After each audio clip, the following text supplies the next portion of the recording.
Olá, boa tarde. A partir de agora, atualizações sobre o que acontece no Brasil e no mundo desta quarta-feira, dia 28 de dezembro.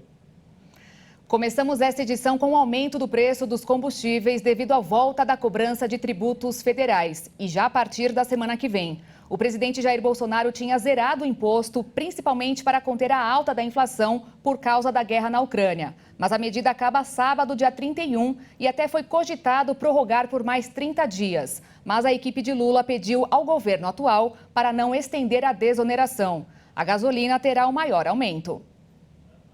O retorno do pagamento do PIS e COFINS sobre os combustíveis vai elevar o preço da gasolina, do etanol e do diesel nas bombas já no início do ano.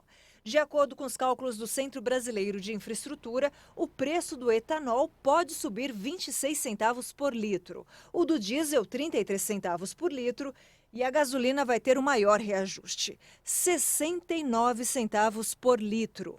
O futuro ministro da Fazenda, Fernando Haddad, anunciou que o presidente eleito, Lula, não concordou em prorrogar a medida que isenta o pagamento do PIS e COFINS sobre os combustíveis. Os dois tributos são federais. Segundo Haddad, o novo governo precisa de mais tempo para avaliar os impactos da medida.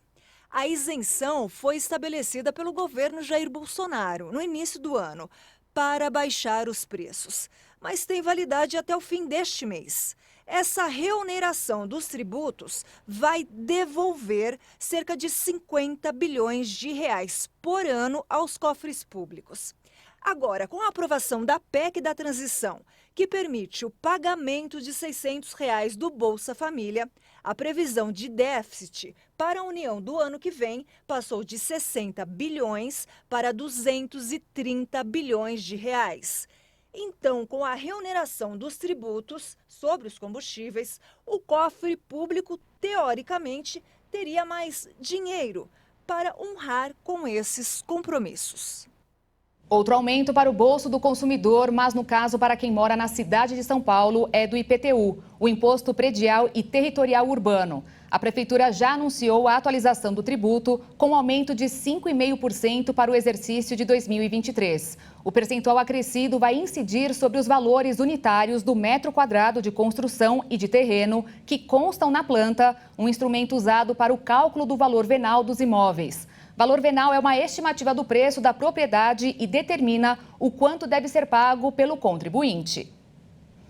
Agora uma notícia mais animadora. O Brasil criou mais de 135 mil novas vagas de trabalho com carteira assinada só no mês de novembro. Segundo o Ministério do Trabalho, foi o 11º mês com mais contratações do que demissões. O Cadastro Geral de Empregados e Desempregados do Ministério do Trabalho e Previdência informou que o país registrou mais um resultado positivo em relação ao mercado de trabalho formal em novembro. O balanço do mês apresentou 1.789.000 admissões e 1.630.000 desligamentos de profissionais com carteira assinada. Apesar de ser o terceiro mês seguido de desaceleração do indicador, a variação ainda é positiva. No acumulado dos 11 primeiros meses de 2022, houve 2.466.000 contratações a mais do que de demissões no Brasil. O resultado é decorrente de 21.230.000 admissões e de 18.764.000 desligamentos. A sequência positiva do mercado formal de trabalho no Brasil surge em linha com os dados do IBGE, que apontaram que o desemprego ficou no menor nível desde abril de 2015, com 9 milhões de pessoas sem colocação profissional no trimestre encerrado em outubro. Em novembro, os dados apontaram para um saldo positivo de contratações em 3 dos 5 setores econômicos analisados, com destaque novamente para o ramo de serviços, responsável pela abertura de 92.213 postos formais. O comércio também contribuiu para um resultado positivo no mês passado, com 105.969 contratações. Por outro lado, houve corte de vagas nos ramos da indústria, construção e agricultura. Mais uma notícia boa, temos também. O presidente Jair Bolsonaro sancionou a lei que autoriza e regulamenta a prática da telemedicina em todo o Brasil. Segundo o Ministério da Saúde, a medida vai possibilitar a intensificação do acompanhamento remoto de pacientes e a ampliação do atendimento médico. A prática da telesaúde, que abrange a prestação remota de serviços relacionados a todas as profissões da área da saúde, regulamentadas pelos órgãos competentes do Poder Executivo Federal, havia sido permitida em caráter emergencial no Brasil, no contexto da pandemia de Covid-19, mas precisava ser regulamentada. Agora, com a sanção presidencial, ela poderá ser exercida desde que obedeça a algumas determinações, como a de ser realizada somente com consentimento do paciente. Caso o paciente recuse o atendimento virtual, o atendimento presencial deverá ser garantido por profissional de saúde. Segundo o Ministério da Saúde, a medida poderá gerar economia de custos em saúde, já que deverá facilitar a triagem de casos. Além disso, ela deverá possibilitar novas estruturas de atendimento remoto e o desenvolvimento de tecnologia nacional, gerando empregos e movimentando a economia.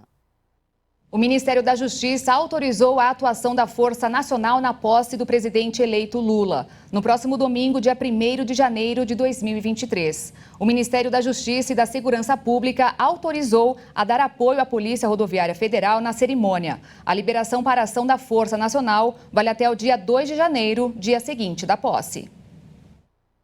A segurança durante a posse é uma das preocupações dos integrantes da equipe de transição do governo, especialmente após o registro de casos de terrorismo no último sábado. E este é mais um reforço na segurança do evento. O governador do Distrito Federal, Ibanez Rocha, também já garantiu a presença de todo o efetivo da Polícia Militar e da Polícia Civil na posse presidencial. De acordo com o documento, os militares vão participar das atividades de escoltas em caráter episódico e planejado. A portaria do Ministério da Justiça ainda diz que o contingente de militares a ser disponibilizado deve obedecer ao planejamento definido pela diretoria da Força Nacional da Secretaria Nacional de Segurança Pública. E olha só, na China, um engavetamento com mais de 200 carros matou uma pessoa e diversos veículos ficaram destruídos. De acordo com a televisão estatal CCTV, o acidente ocorreu devido à baixa visibilidade provocada por um nevoeiro perto da cidade de Zhengzhou, na província de Henan. Imagens aéreas mostraram cenas caóticas com carros de passeio, vans e caminhões empilhados em um trecho da rodovia. Uma pessoa morreu. Equipes de resgate foram mobilizadas logo após o acidente para socorrer as vítimas e liberar a estrada para a retomada do tráfego. Acidentes de trânsito são comuns na China devido à falta de controles de segurança rígidos. Em setembro, 27 passageiros morreram depois que um ônibus capotou em uma rodovia. O veículo transportava pacientes para instalações de quarentena contra a Covid na província de Guizhou. O governo dos Estados Unidos está examinando a possibilidade de impor restrições aos viajantes procedentes da China, depois que Pequim decidiu flexibilizar as severas medidas contra a doença. A possibilidade segue o anúncio de Pequim sobre a eliminação da exigência de quarentena para visitantes estrangeiros a partir de 8 de janeiro, a última medida atual de sua rígida política contra o coronavírus. A decisão foi comemorada pelos chineses, que correram para comprar passagens aéreas internacionais. Japão, Índia e outras nações decidiram exigir testes de PCR para passageiros que chegam do gigante asiático. As infecções por coronavírus dispararam na China à medida que os principais pilares de sua política de saúde foram desmantelados, levando as autoridades americanas a expressar preocupações sobre a falta de dados genômicos e o possível surgimento de novas variantes.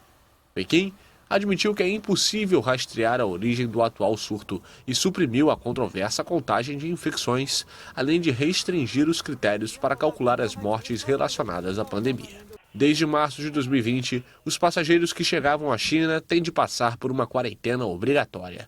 O confinamento solitário foi reduzido de 3 para 1 semana em junho e para 5 dias no mês passado, antes de ser completamente eliminado a partir do começo de janeiro. E antes da gente encerrar, olha que bacana essa iniciativa da parceria do Movimento Plástico Transforma com a Fundação Casper Libero e a Iescom para a 97ª Corrida Internacional de São Silvestre, que acontece agora, dia 31, na capital paulista. Os copos plásticos de água que serão distribuídos aos participantes serão reciclados e transformados em mesas e cadeiras que serão doadas para as escolas. Cerca de 500 mil copos plásticos devem ser descartados nas vias, aí serão recolhidos e levados até uma unidade de reciclagem, onde ocorrerá a fabricação da matéria-prima plástica reciclada e que posteriormente dará origem a novos produtos.